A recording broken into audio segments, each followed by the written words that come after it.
Hello, my name's Louise and I'm the Health and Wellbeing Manager here at Manchester Art Gallery. Room to Breathe is an exhibition, it's a learning environment, it's an active research space, but most importantly, it's a resource for wellbeing. We wanted to create a space where people could have a mindful experience of art. So in Room to Breathe, we have only 2 artworks on display. And in Manchester Art Gallery, most of the walls are full of artworks, but we deliberately chose just 2 works in this space because we know that mindfulness is essentially about attention, where we place our attention, when we notice our attention has wandered, and when we intentionally bring it back again. We also developed some audio guides that relate to each of the artworks, so people can listen to a mindfulness practice while sitting in front of the paintings. We displayed the artworks in a room that felt intimate and cozy, so the lighting, the furniture, the wall colour, everything in Room to Breathe is designed to help you have a more mindful experience of art.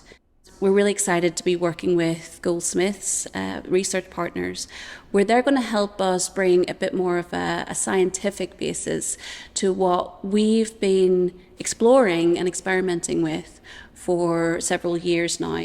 So my name's Dr. Rebecca Chamberlain. I'm a lecturer in the psychology department at Goldsmiths University of London, and my research focus is on the psychology and neuroscience of artistic experiences. So what we're going to be doing with this programme of research is really trying to understand the impact of spaces like Room to Breathe on visitor experience and well-being. So this particular research study is looking at if we give people a mindfulness intervention before they enter the gallery, so that we get them breathing deeply, connecting with their body and with the environment around them, does that have an impact then on their experiences of the artworks in Room to Breathe? So we kind of put people into different groups with different kinds of interventions, and then we look at how those interventions change people's experience and mood as a result of experiencing the art afterwards.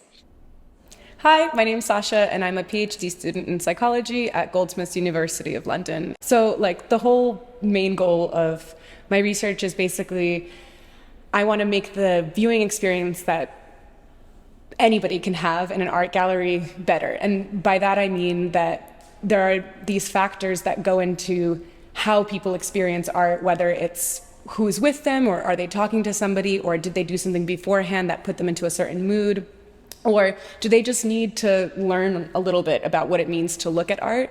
There's all these different factors that play into what it means to have an aesthetic experience, and the goal of my research is to kind of build this optimized toolkit of maybe something that galleries and museums can do in order to foster deeper engagement with their public. My name's Fiona Corydon. I'm a curator of art and design at Manchester Art Gallery, and I've been working with Louise Thompson on the Room to Breathe display.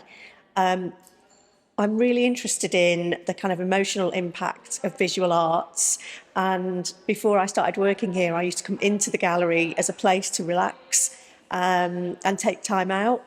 And so that's always been there for me. And one of the ways I find it much easier to relax is just by being in a space and looking at something and thinking about particular artworks, what's in it, looking at the colours, the composition. So it's always something, I suppose, that's been in my mind, that art really does have a positive impact on my own personal well-being. But we've never really been able to test that with scientific data, and to really think about how we create a research project that will help to prove or disprove that. I think it's going to be really interesting. So today, more than any other time, there are so many demands for our attention. Tweets, emails, new TV shows, everything is vying for our attention. And they used to say that time was your most valuable resource, but in the 21st century, it's your attention. So we're very much aware that there is people's senses are overstimulated and lots of things are trying to get their attention. So we wanted to create a space that was more single-minded, that was more about focusing your attention. And that's why we're only going to display 1 or 2 artworks at a time.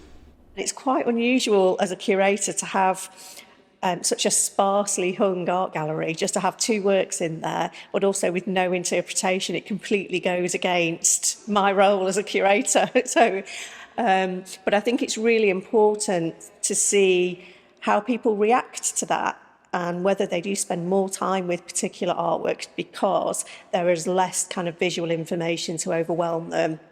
I think museums and galleries can play an important role in supporting people's mental health. Using our art, our objects and our spaces, we have the opportunity to make a real difference and improve people's well-being.